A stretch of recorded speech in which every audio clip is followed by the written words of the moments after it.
May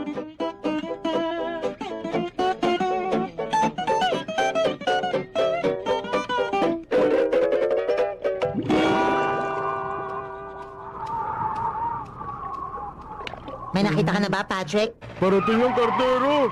Ang package natin! Hindi ko alam na araw pala ito ng pagtalon ng mga sabawang utak. Sino sa inyo si SpongeBob? Ako nga yun! Ang laki naman ng kahon na yon. Ha? Isang bagong telebisyon? Teka lang, konti pa!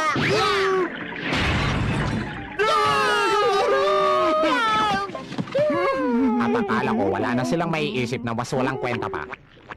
Sandali nga lang, ibig sabihin ba nito ay umorder kayo ng malaking telebisyon para lang makapaglaro kayo sa loob ng kahon na to? Ang galing namin, no? Akala ko nga hindi to gagana eh. Kakaiba nga ang plano nyo. Pero teka lang, meron pala akong gustong itanong sa inyo. Ano nga ba ulit yun? Tama, oo nga pala.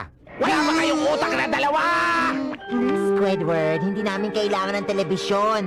Ang mahalaga, meron kaming malawak na imahinasyon. Gamit ang aking imahinasyon, pwede akong maging kahit na ano. Isang pirata, isang football player, hop! O kaya isang starfish? Patrick, isa ka ng tunay na starfish. Kita mo na, Squidward! Ikaw naman ang sumubok! Okay, sige na nga. Ini-imagine ko na nanonood ako ng TV. At merong ang TV. Pwedeng sa akin na lang yan, ha? Sa'yo na yun, Squidward. Ayos, may bago akong Sige, TV. pero pag nagbago ang isip mo, nandito lang kami sa loob ng kahon.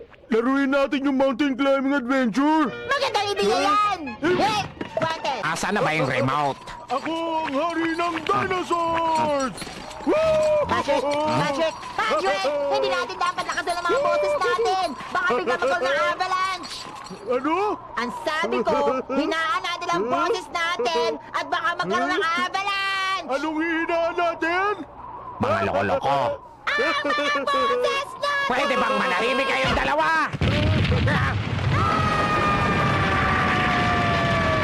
Ah!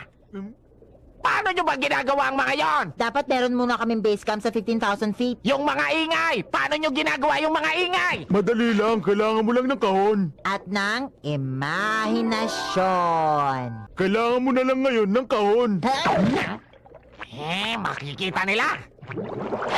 Alam kong meron nun dito eh. Pwede na siguro tong hotbox. Hindi ko pa nasusuot to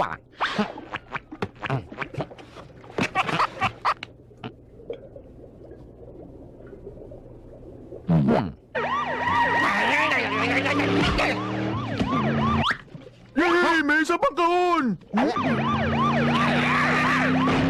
Merong dahilan para rito. Mag-isip ka, Squidward. Isip!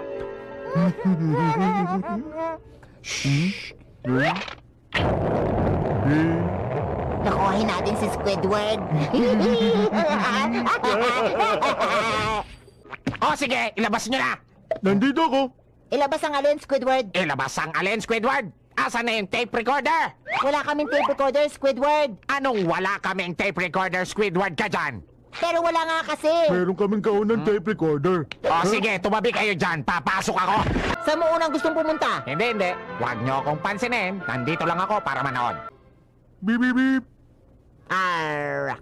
Boop, boop, boop, boop. Ahoy, Mary! Beep, beep. Dahil dyan, iuhulog ka namin sa dagat. Mga pirata. Nasaan na yung sound effect? Alam ko na. Kapag umuwi na lang silang dalawa, papasok ako mismo sa kahon at hahanapin ko yung buton.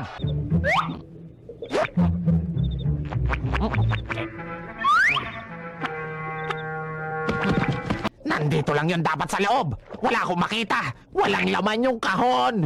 Ano ka ba, Squidward? Anong sinasabi mo? Talaga bang naniniwala ka na kapag umupo ka rito at nagpanggap ka na nagdadrive ng race car, ay makakarinig ka na lang ng mga ingay? Gumagana talaga siya. Ito na ang pinakamasayang nagawa ko! Pakinggan mo yan, Gary, oh. Mukha yata napagana na ni Squidward yung kahon. Stein! Ako nang nangunguna! Tumabi kayo dyan!